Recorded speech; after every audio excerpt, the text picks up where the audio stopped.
கிளையின் ரகசியம். ஒரு ஊர்ல கவின்னு ஒரு சின்ன பொண்ணு இருந்தா. அவளுக்கு புக்ஸ் எல்லாம் படிக்க ரொம்பவே பிடிக்கும். ஆனா அவள் வீட்டில் ஒரு புக்ஸ் கூட இல்லை. அதனால அவள் ஒரு நாள் ஒரு ஆலமரத்து கீழே உட்காந்து விளையாடிட்டு இருந்தா.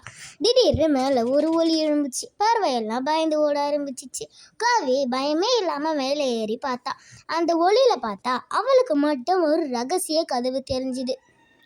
அவன் அந்த கதவை திறந்துட்டு உள்ளே போக ஆரம்பித்த உடனே உள்ளே ஃபுல்லாக புக்ஸ்.